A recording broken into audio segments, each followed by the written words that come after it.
Welcome to right news. Gajuwaka 86వ ward Rasalamma కాలనీలో రాష్ట్ర ప్రభుత్వం నిర్వహిస్తున్న ఇది మంచి ప్రభుత్వం అనే కార్యక్రమాన్ని స్థానిక ward Telugu Desam party incharge Nalluri Suryanarayana ఆధ్వర్యంలో నిర్వహించారు.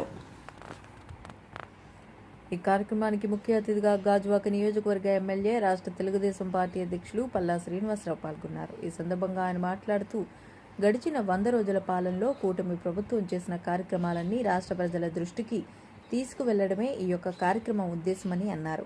కూటమి ప్రభుత్వం మీద రాష్ట్ర ప్రజలకు పూర్తి నమ్మకం ఏర్పడిందని అన్నారు. గత ప్రభుత్వంతో పోల్చుకుంటే రాష్ట్రంలో ప్రజలకు పూర్తి స్వేచ్ఛ, హక్కు, స్వాతంత్రము వచ్చిందన్నారు. ఈ కార్యక్రమంలో వార్డు కార్పొరేటర్, వార్డు తెలుగుదేశం నాయకులు నల్లూరి సూర్యనారాయణ, మాడిస కనకరాజు, జనసేన నాయకులు గంధం వెంకట్రావు, కాదా శ్రీను, కూటమి నాయకులు, కార్యకర్తలు తదితరులు పాల్గొన్నారు.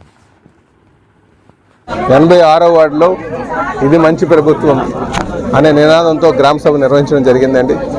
గడిచిన 100 రోజులుగా మేము ఏదైతే కార్యక్రమం చేసామో అవన్నీ కూడా తెలియజేసాం. ఎక్కువ మంది ఈరోజు కూటమి అధికారికి వచ్చిన తర్వాత స్వేచ్ఛ, వాక్ స్వాతంత్రం వచ్చింది. మాకు ఈరోజు నచ్చకపోతే నచ్చలేదని, నచ్చితే నచ్చిందని చెప్పేటటువంటి ధైర్యం మాకు వచ్చింది.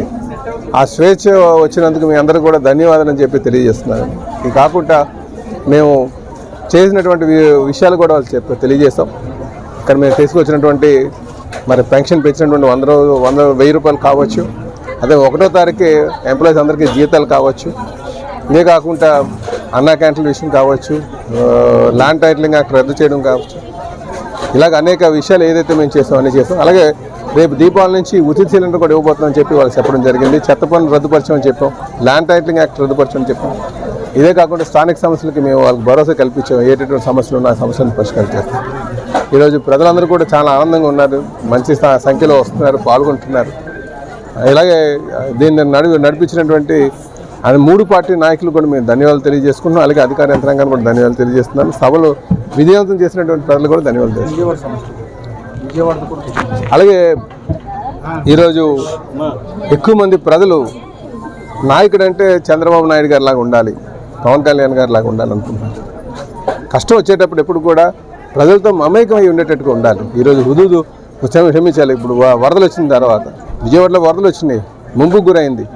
సుమారు 15 రోజుల పాటు ప్రజలతోనే మమేకమై అనునిత్యం ప్రజలతో ఉండి వాళ్ళ కష్టాలుగా తీర్చి నాయకత్వం అంటే అలాగ ఉండాలి. ఇది ఒక మోడల్గా, ఒక ఆదర్శంగా ఉన్నటువంటి చంద్రబాబు నాయుడు గారి ఒక తీరుని ఎక్కువ మంది హర్షిస్తున్నారు.